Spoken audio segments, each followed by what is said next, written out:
Praise the Lord. Hallelujah హల్లెలూయా.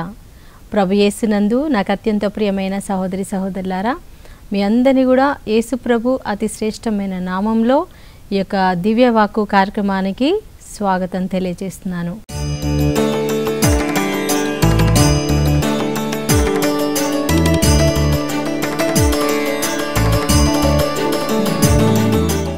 అందరూ ఎలా ఉన్నారు? బాగున్నారా? క్రిస్మస్ పండుగ మరి వేడుకలలో మరి చాలామంది బిజీగా ఉన్నారు. కుటుంబంలో ఇంట్లో అరేంజ్మెంట్స్ చేసుకోవడంలో, డెకరేషన్లో బిజీగా ఉన్నాము. చాలా మంచిది, అన్నీ మనం చేసుకోవాలి. ఎందుకంటే మన దేవుడు ఎవరండి? యేసుప్రభు లోకానికే రక్షకుడు. చాలా పండుగలు కొన్ని ప్రాంతానికో, కొన్ని రాష్ట్రాలకి, కొన్ని దేశాలకి పరిమితం అవుతాయి. కానీ క్రిస్మస్ అనేది యేసుప్రభు జన్మదినం. ప్రపంచమంతటా అందరూ జరుపుకునేటువంటి ఒక గొప్ప పండుగ. కొన్ని కోట్ల మంది చేసుకునేటువంటి పండుగ. యేసయ్య మన కోసం జన్మించిన ఈ పండుగను మనం చాలా మనకు తగినంతలో మనం గ్రాండ్గా చేసుకోవడం అనేది చాలా ఇంపార్టెంట్. కొంతమంది అంటే బైబిల్ తెలియని వాళ్ళు, దేవుడి మీద అంత ప్రేమ లేని వాళ్ళు క్రిస్మస్ ఎందుకు మనం సెలబ్రేట్ చేయాలి, లేకపోతే అదే రోజు యేసుప్రభు జన్మించారా, డిసెంబర్ 25నే జన్మించారా, ఇలా లేనిపోని అనుమానాలు, ప్రశ్నలు, నిరాశ నిస్పృహలతో. అంటే ఈ లోకంలో ఒక గొప్ప సంతోషకరమైన విషయం ఉంది అంటే అది కేవలం యేసయ్య పుట్టిన రోజు క్రిస్మస్ రోజు మాత్రమే అని చెప్పుకోవచ్చు. ఎందుకంటే రక్షణ ఎలా వచ్చిందండి? యేసయ్య ద్వారా వచ్చింది కదా. మానవాళికి పాపం నుండి రక్షణ, సైతాను నుండి, నరకం నుండి విడిపించడానికి మరి యేసయ్య జన్మిస్తేనే కదా. మరి ఆయన జన్మదినాన్ని మనం ఎంత గ్రాండ్గా చేసుకోవాలి. మన సంఘం అయితే ప్రియులారా, మరి యేసుప్రభు యొక్క జన్మదినం అంతటా కూడా చాలా గొప్పగా మనం సెలబ్రేట్ చేస్తాము. దానికి మనం దేవునికి ఎంతగానో స్తోత్రం చెల్లించాలి. హల్లెలూయా. దేవుడు మనకి అలాంటి ఒక మనసుని ఇచ్చారు, అలాంటి ఒక సంఘాన్ని మనకి ఇచ్చారు. కాబట్టి దేవుడు మనల్ని గొప్పగా ఆశీర్వదించారు. సో ఈరోజు ప్రియులారా, మరి దేవుని యొక్క వాక్యంలో మనం ధ్యానం చేసుకోబోతున్నాం. గత వారంలో మరి మరియకు జకరియాకు దేవదూత ప్రత్యక్షం అవడం గురించి మనం నేర్చుకున్నాము. సో ఈరోజు మరి మరియా ఎక్కడికి వెళ్తుందంటే, దేవదూత యొక్క ఆ సందేశం విన్న తర్వాత మరి నేను దేవుని కుమారుడికి తల్లి కాబోతున్నాను అని తెలుసుకున్న తర్వాత ఆమెలో ఏ మాత్రం కూడా మరి కొంచెం కూడా గర్వం రాలేదండి. ఇప్పుడు మన చుట్టూ ఉన్న ప్రజల్ని చూసినట్లయితే, లేదా కొన్నిసార్లు మన జీవితంలో కూడా మనం కూడా ఏదైనా గొప్పగా జరిగిందనుకోండి, ఎవరైనా పొగిడారు, లేదా ఏదన్నా మనకి ఒక గొప్ప ఆశీర్వాదం వచ్చింది, లేదా ఒక ఇల్లు కొన్నాము, లేదా ఇంకా ఏదన్నా ఒక కారు కొన్నాము అనుకోండి, చాలా గ్రేట్గా ఫీల్ అయిపోతాం కదా. గొప్పగా చెప్పుకుంటూ ఉంటాము, ఒక కొంచెం గర్వం అనేది వచ్చేస్తుంది. కానీ మరియను చూస్తే ఆమె దేవునికే తల్లిగా మారుతుంది అంటే ఆమె ఎంత గర్వించాలి కదా. నేను దేవుని మోసే తల్లిగా మారుతున్నానని. కానీ ఆమెలో ఇంత కూడా ఇసుమంతా కూడా గర్వం లేదండి. ఎంతో తగ్గించుకుంది. తను ఎక్కడికి వెళ్తుందో తెలుసా అండి? ఎప్పుడైతే దేవదూత చెప్పారో, ఇదిగో నీ బంధువురాలు ఎలిజబెత్ అమ్మ కూడా గర్భంతో ఉంది, వృద్ధాప్యంలో దేవుడు ఆమెను దర్శించాడు, ఆమెకు కూడా ఒక కుమారుడు జన్మించబోతూ ఉన్నాడు అని చెప్పి దూత తెలియజేసినప్పుడు ఆమె వెంటనే ప్రయాణమై యూదయ దేశంలో ఉన్నటువంటి ఆమె ఎలిజబెత్ ఇంటికి వెళ్తా ఉంది. ఎలిజబెత్ ఇల్లు చాలా ఎత్తైన ఒక పర్వతం మీద ఉందండి. మేము ఇజ్రాయెల్ దేశం వెళ్ళినప్పుడు ఆ మెట్లు చాలా ఎన్నో మెట్లు ఉంటాయి అన్నమాట. ఇంకా పైకి ఎక్కాలి. కొంతమంది అలసిపోతూ ఉంటారు, ముసలి వాళ్ళు, ఓల్డ్ ఏజ్ వాళ్ళు నడవలేక నడుస్తూ మెల్లగా నడుస్తూ వస్తుంటారు. అంత హైట్లో ఉంది. మరి మరియమ్మ గారు అంత ఎత్తైన ప్రాంతానికి అప్పుడే ఆమె గర్భం ధరించింది. డాక్టర్స్ మామూలుగా చెప్తూ ఉంటారు, 3 నెలలు ఎక్కడికి వెళ్ళకూడదు, ప్రయాణం చేయకూడదు, రెస్ట్ తీసుకోవాలని చెప్తూ ఉంటారు. ప్రెగ్నెంట్ లేడీస్కి తెలుసు. కానీ ఆమె ప్రెగ్నెంట్ అని తెలిసి కూడా రిస్క్ తీసుకొని తన చుట్టమైనటువంటి ఆ ఎలిజబెత్ అమ్మ దగ్గరికి వెళ్తూ ఉంది. హల్లెలూయా. అంటే ఆమెకి శుభాకాంక్షలు తెలియచేయాలి. చూడండి ఈ రోజుల్లో ఎలా అయిపోయిందంటే బంధుత్వాలు కనీసం ఒక ఫోన్ చేసి అత్తమ్మ ఎలా ఉన్నావు, అమ్మ ఎలా ఉన్నావు, వదినమ్మ ఎలా ఉన్నావు అని ఒక ఫోన్ చేసి మాట్లాడడానికి కూడా టైం ఉండట్లేదండి ఎవరికి వాళ్ళే మళ్ళీ ఎప్పుడు ఫోన్లోనే ఉంటారు, ఫోన్లోనే బిజీ ఉంటారు. కానీ మన చుట్టాలు ఎట్లా ఉన్నారు, వాళ్ళకి ఏదైనా కష్టం వచ్చింది ఒక ఫోన్ చేసి పలకరిద్దాం. కానీ ప్రియులారా నేను చెప్తున్నాను, మరియ తల్లి ఆమెనే ఆమె కూడా అంటే కదలేని పరిస్థితిలో ఉన్నారు. కానీ తనకంటే కష్టంలో ఉన్నటువంటి ఇంకొక సహోదరి తన బంధువురాల్ని ఆమె మర్చిపోలేదు. వెంటనే ఆమె వెళ్ళిపోయిందండి. అంత దూరం ప్రయాణం చేసి నజరేతు నుండి గలిలయకి చాలా దూరం. ఆ రోజుల్లో వాహనాలు కూడా లేవు కదా.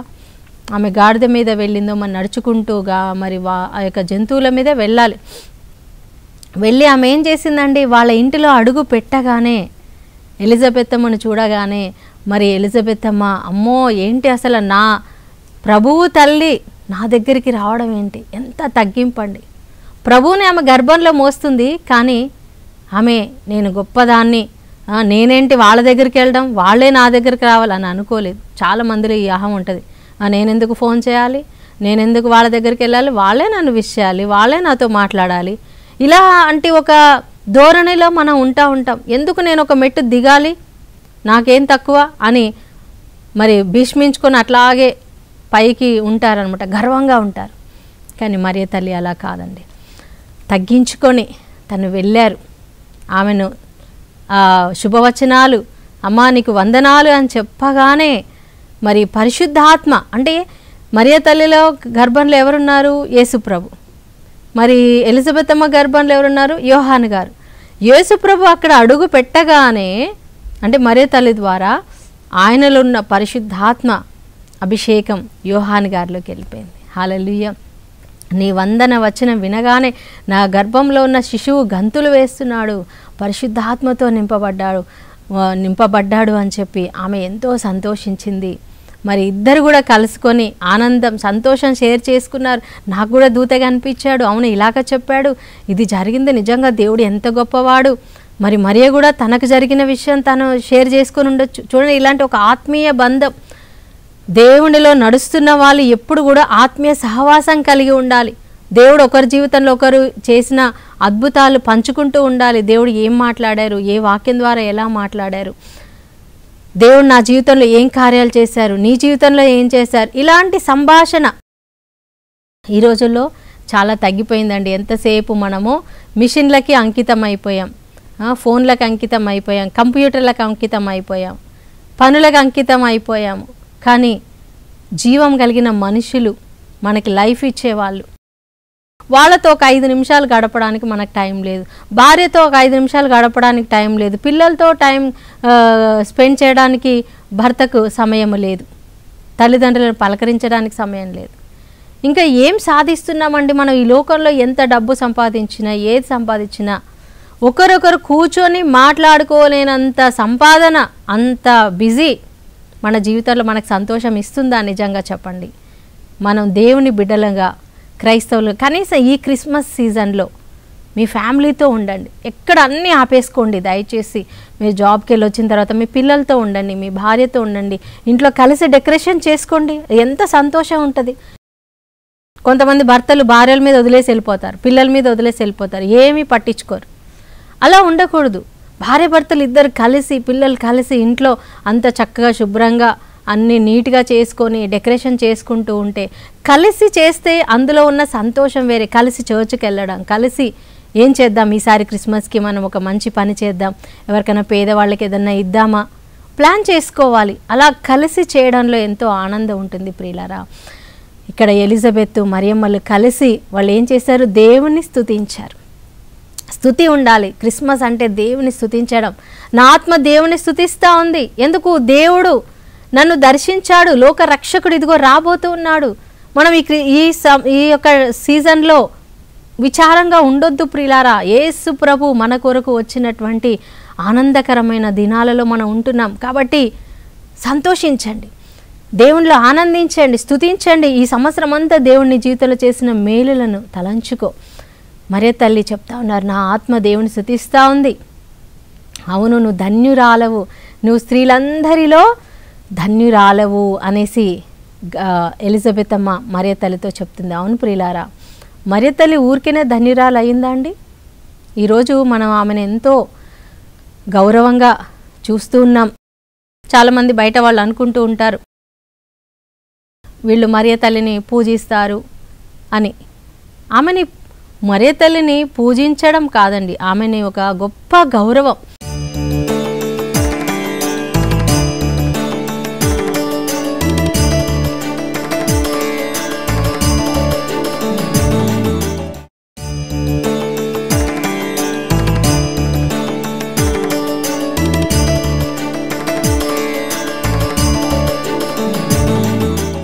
అందరికంటే ఎక్కువ ఘనతను దేవుడు ఆమెకి ఇచ్చాడు. నిజమే కదా? నేను అనుకున్నాను, చూడండి, దేవుని వాక్యాన్ని బోధించే సేవకులకే ఇంత గౌరవం ఇస్తే మరి దేవుణ్ణే మోసింది కదా ఆ తల్లి. యేసుప్రభుని 9 నెలలు 10 నెలలు ఆమె గర్భంలో మోసిందంటే ఆ తల్లిని మనం ఎంత గౌరవించాలండి, ఎంత మనం ఆమెను ఆదర్శంగా తీసుకోవాలి. హల్లెలూయా. కాబట్టి మనము ఈ యొక్క గౌరవం తెలియని వాళ్ళకి, మరియ తల్లి యొక్క మరి ప్రతిష్టత తెలియని వాళ్ళకి మనం తెలియచేయాలి. ఆమెను గౌరవించకపోయినా పర్లేదు, కానీ ఆమెను దూషించకూడదు. ఎందుకంటే ఆమె మన యేసయ్య తల్లి కదా. మన తల్లిని ఎవరైనా దూషిస్తే మనం ఊరుకుంటామా? ఎంత బాధపడతాం కదా. మన తండ్రిని కానీ తల్లిని కానీ ఎవ్వరు కూడా ఒక మాట అంటే మనం భరించలేం. అలాంటిది యేసుప్రభు ఎట్లా భరిస్తాడు? ఆయన ఈ లోకానికి రావడానికి తన హృదయాన్ని, తన శరీరాన్ని, తన ఆత్మను అర్పించుకున్న బిడ్డను ఏమన్నా అంటే దేవుడు ఊరుకుంటాడా అండి? అస్సలు ఊరుకోడు. సో ఆమెను మనం గౌరవించడం నేర్చుకోవాలి. స్త్రీలందరిలో ధన్యురాలు. ఈరోజు మరి మనం కూడా ధన్యులం ఎట్లా అవుతామంటే, మనము మరి యేసుప్రభు చెప్పారు, ఇదిగో నా వాక్యాన్ని పాటించేవారు, నా మార్గంలో నడిచేవారు, దేవుని చిత్తాన్ని జరిగించేవాళ్ళు, వాళ్ళు నిజంగా నా తల్లిగా, నా తండ్రిగా, నా అక్క చెల్లిగా మారుతారని చెప్పారు. హల్లెలూయా. సో ధన్యులు, మీరు కూడా ధన్యులు కావచ్చు. ఎప్పుడు అంటే దేవుని వాక్యాన్ని పాటించినప్పుడు, దేవుని వాక్యానుసారంగా మనం జీవించినప్పుడు, మనం తగ్గించుకున్నప్పుడు, దేవునికి సాక్షులుగా ఉన్నప్పుడు మనం కూడా ధన్యులుగా మారగలం. కానీ అందరికంటే ధన్యత దేవుడు ఆ బిడ్డకి ఇచ్చాడు. సో వాళ్ళిద్దరు కూడా 3 నెలలు మరియమ్మ గారు అక్కడ ఉన్నారు. ఆమె చెప్తున్నారనమాట, ఇదిగో దేవుడు అహంకారులను గద్దించి దీనులను లేవనెత్తాను, పెంట కుప్పల నుంచి ఆయన ఆ బురద నుంచి లేవనెత్తి సింహాసనంలో కూర్చోబెట్టాను. దేవుడు ఎవరిని లేవనెత్తుతారు తెలుసా అండి? ఎవరైతే ప్రభువులో తగ్గించుకుంటారో వాళ్ళని ఆయన లేవనెత్తుతాడు. అహంకారంతో ఉన్న వాళ్ళని సింహాసనం నుంచి దించివేస్తాడు. అది ఎవరైనా సరే. కొంచెం కూడా అహంకారం మనలో రాకూడదు. మన చదువుని బట్టి కానీ, మన యొక్క అందాన్ని బట్టి కానీ, లేకపోతే డబ్బుని బట్టి కానీ, లేకపోతే మనకున్న ఆస్తి పాస్తులు, మనకున్న బంధువులు, మనకున్న సపోర్ట్, అంటే చాలామంది ఉన్నారనుకోండి సపోర్టు, ఇంకా చాలా గర్వంగా ఉంటారు కొంతమంది. అలాంటి దాన్ని బట్టి, మనుషులను బట్టి మనం గర్వించకూడదు. మనం దేవుని బట్టి అతిశయించాలి. అతిశయించువాడు దేవుని బట్టి మాత్రమే అతిశయించాలని వాక్యం సెలవిస్తూ ఉంది. నా ప్రియమైన సహోదరి సహోదరుడా, మరి మరియమ్మ గారు దేవుని స్తుతించారు. మనం కూడా దేవుని స్తుతించాలి. ఎలిజబెత్ అమ్మ మరియ తల్లిని ఎంతో గౌరవించారు. చిన్నదైనా కూడా ఆమె మరి మరియ తల్లిని గౌరవించి రెస్పెక్ట్ చేసి ఆమెని ఇంట్లోకి ఆహ్వానించారు. అయితే మరియమ్మ గారు 3 నెలలు అక్కడ ఉన్నారని బైబిల్ చెప్తా ఉంది. ఆమె ఏం చేసి ఉండొచ్చు? అక్కడ మంచి హాయిగా రెస్ట్ తీసుకొని పడుకుంది అనుకుంటున్నారా? ఆమె రెస్ట్ తీసుకునే మనిషి కాదండి. హల్లెలూయా. ఆమె ఎలిజబెత్ అమ్మ ఒక వృద్ధురాలు. ఆ వృద్ధురాలికి ఆమె ఎంతో సేవ చేసి ఉండొచ్చు. సేవ చేసింది. ఆమెకి అంట్లు కడిగింది, బట్టలు ఉతికింది, ఆమెకి వంట చేసింది. ఎందుకంటే ఆమెకి డెలివరీ టైం దగ్గరకు వస్తుంది కదా. సో ఆమెకి చేయాల్సిన సేవలన్నీ ప్రభువుని మోస్తూ ఆమె అంతా తగ్గించుకొని సేవ చేసిందండి. ఈరోజు చాలామంది ప్రియులరా దేవుని సేవకులకు కూడా వాళ్ళకి ఏమైనా సేవ చేయడానికి చాలా నామోషిగా ఫీల్ అవుతున్నారు. నేనేంటి ప్లేట్ కడగడం, నేనేంటి బట్టలు ఉతకడం. ప్రియులరా, ఒకరోజు మేము ఒక ప్యారిష్కి వెళ్ళాం. ప్యారిష్కి వెళ్ళినప్పుడు అక్కడ ఫాదర్ గారు మమ్మల్ని భోజనానికి పిలిచారు. సో మేము వెళ్ళి కూర్చున్నాము, కానీ అక్కడ వాళ్ళకి వంట మనిషి లేదు, ఫాదర్ గారికి వంట మనిషి లేదు. ఆ లోపల ఆయన రైస్ పెట్టాడు, ఫాదర్ గారే రైస్ పెట్టి మీరు ఉండండి నేను బయటికి వెళ్ళి వస్తానని చెప్పి, నేను ఇంకా నాతో మా చెల్లి ఉంది, ఇంకొక ఫాదర్ గారు, మేము అందరం ఒక ప్రోగ్రామ్కి వెళ్ళి వస్తూ ఉన్నాం. ఫాదర్ గారు బయటికి వెళ్ళారు బైక్ వేసుకొని, ఎందుకంటే ఆయన బయట కొన్ని కర్రీస్ తీసుకురావడానికి వెళ్ళారు. లోపలికి మా చెల్లి వెళ్ళి లోపల చూస్తే ఆ గిన్నెలో ఆ సింక్లో అన్ని గిన్నెలు అలాగే ఉన్నాయి. ఫాదర్ గారు స్టవ్ మీద ఏదో ఆయన రైస్ పెట్టారు. మా చెల్లి చూసి చాలా షాక్ అయిపోయింది. ఏంటి ఫాదర్ ఏంటి, ఆయన వంట చేసుకోవడం ఏంటి, ఆయన గిన్నెలు కడగడం ఏంటి? ఆమెకైతే కళ్ళల్లో నీళ్ళు వచ్చేసే, ఫాదర్ ఇంత కష్టపడుతున్నారా? ఇంకా తనే లోపలికి వెళ్ళి ఆ అన్నం వండేసి అక్కడ కర్రీ చేసేసి, ఫాదర్ మీరు కూర్చోండి ఫాదర్, మీరు ఏం చేయకండి అని చెప్పి చేసి అక్కడ మేము ఆ రోజు అక్కడ లంచ్ చేయడం జరిగింది. ప్రియులారా, ఫాదర్స్ కూడా ఎంతోమంది ఫాదర్స్ కనీసం వంట మనిషిని కూడా పెట్టుకోకుండా వాళ్ళ వంట వాళ్ళే చేసుకుంటూ, వాళ్ళు నేను ఒక గురువుని కదా, నేను పూజ చేస్తున్నాను, నేను వాక్యం బోధిస్తున్నాను, నేను ఎందుకు ఈ పని చేయాలని అనుకోవట్లేదు. చాలామంది అలా నేను చూశాను. ఎంతో తగ్గింపు, హల్లెలూయా. కానీ అలా మనం చూసినప్పుడు ప్రియులారా, అలాంటి గురువులకు మనం హెల్ప్ చేయాలి, మనం సహాయం చేయాలి. గురువుల దగ్గర వెళ్ళి వాళ్ళకి కావాల్సిన పని చేయడం, వాళ్ళకి వంట చేయడం, వాళ్ళ బట్టలు కూడా ఎంత బ్లెస్సింగ్ తెలుసా అండి, ఎంతో ఆశీర్వాదం. మీ విచారణ గురువు వంట చేసుకోవడానికి మీరు అనుమతించకూడదు. వెళ్ళండి, ఒక ఊర్లో ఒక్కలైనా వెళ్ళి ఆయనకు వంట చేయలేరా, ఆయన బట్టలు ఉతకలేరా, ఆయనకు హెల్ప్ చేయలేరా? ఫ్యామిలీ అంతా వదిలిపెట్టొచ్చి వాళ్ళు సేవ చేస్తున్నారు కదా, వాళ్ళకి మనం సేవ చేస్తే ప్రియులారా ఎంతో ఆశీర్వాదం. మరియ తల్లిని ఆదర్శంగా తీసుకోండి. మరియ తల్లి ఆమె వెళ్ళి ఎలిజబెత్ అమ్మకు సేవ చేస్తూ ఉంది. ఈరోజు మనలో ఆ తగ్గింపు ఉన్నదా మనం పరిశీలించుకుందాం. హల్లెలూయా. ఎవరైతే అలా తగ్గించుకుంటారో వాళ్ళ జీవితంలో యేసయ్య జన్మిస్తారు. వాళ్ళ ద్వారా ఎంతోమందికి యేసుప్రభుని ఈ లోకానికి ఇచ్చేవాళ్ళుగా, రక్షకుని ఈ లోకానికి ఇచ్చేవాళ్ళుగా మారుతారు. ఈరోజు చాలామంది నేను సేవ చేయాలి, నేను కూడా ప్రార్థన చేయాలి, నేను వాక్యం చెప్పాలి, ఇవన్నీ పక్కన పెట్టండి. ఫస్ట్ మనుషులకి, నీ తోటి వాళ్ళకి సేవ చేయడం నేర్చుకోండి.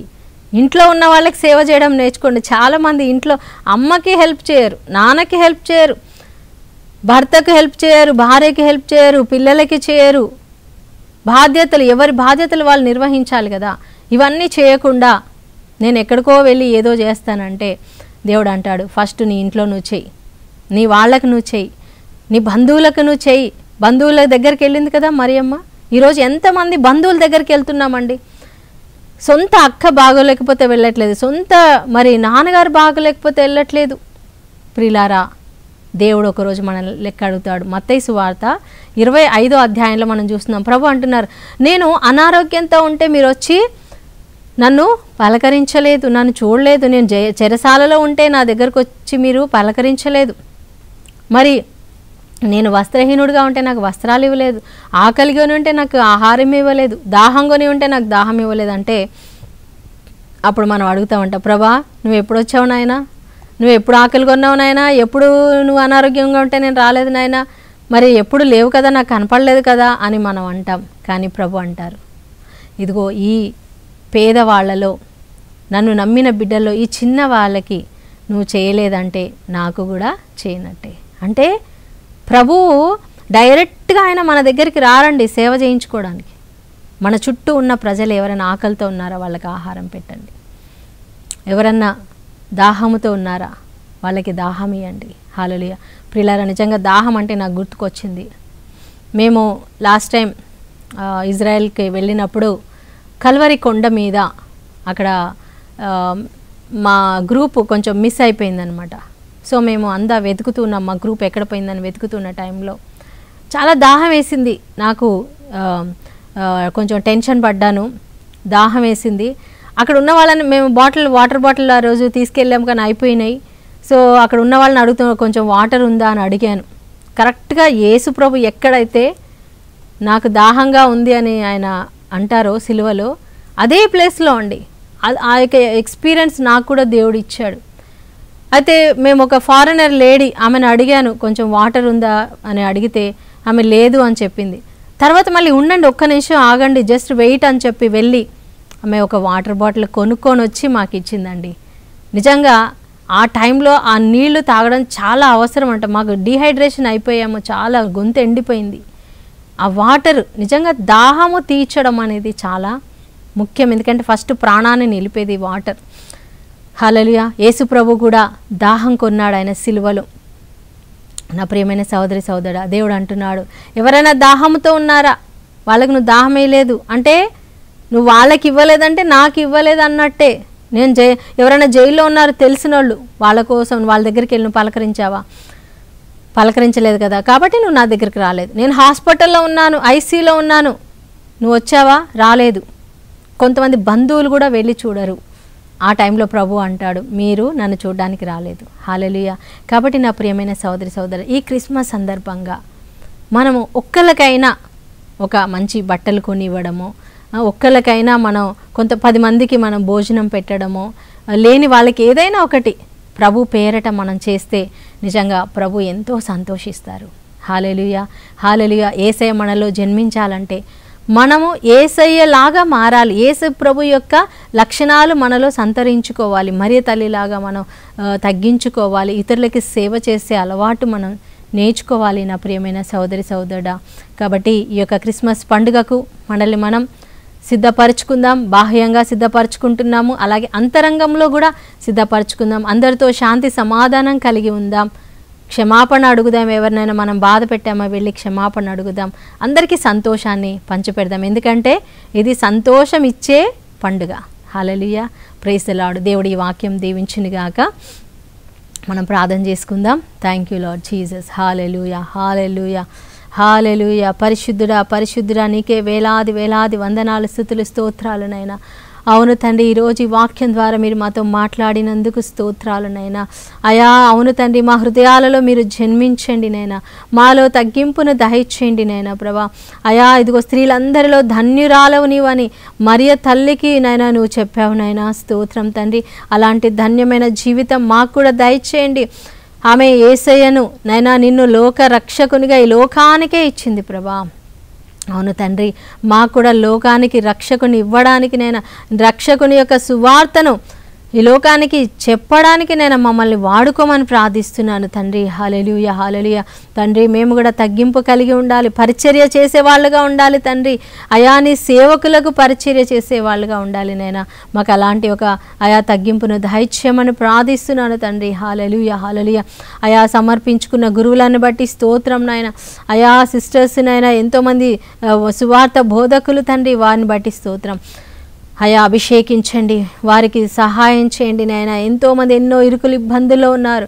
ఎలిజబెత్ అమ్మలాగా ఒంటరిగా ఉన్నారు, వృద్ధాప్యంలో ఏమీ హెల్ప్ చేసుకోలేక, పనులు చేసుకోలేని నిస్సహాయ స్థితిలో ఉన్నారు తండ్రి. అలాంటి వాళ్ళ దగ్గరికి నేను మరియ తల్లి వెళ్ళింది ప్రభా. తండ్రి, మేము కూడా అలా వెళ్ళడానికి సహాయం చేయండి నాయన. వృద్ధాప్యంలో ఉన్న వాళ్ళకి సహాయం చేయడానికి సహాయం చేయండి దేవానికి స్తోత్రం. ఈ క్రిస్మస్ పండుగ ఒక ప్రత్యేకమైనదిగా ఉండాలి నాయన, ఒక సంతోషకరమైనదిగా ఉండాలి. ఇతరులకు మేము ఆనందం ఇచ్చే బిడ్డలుగా మేము ఉండాలి తండ్రి. ప్రతి కుటుంబంలో శాంతినివ్వండి, సమాధానం ఇవ్వండి, నెమ్మదినియండి నాయన.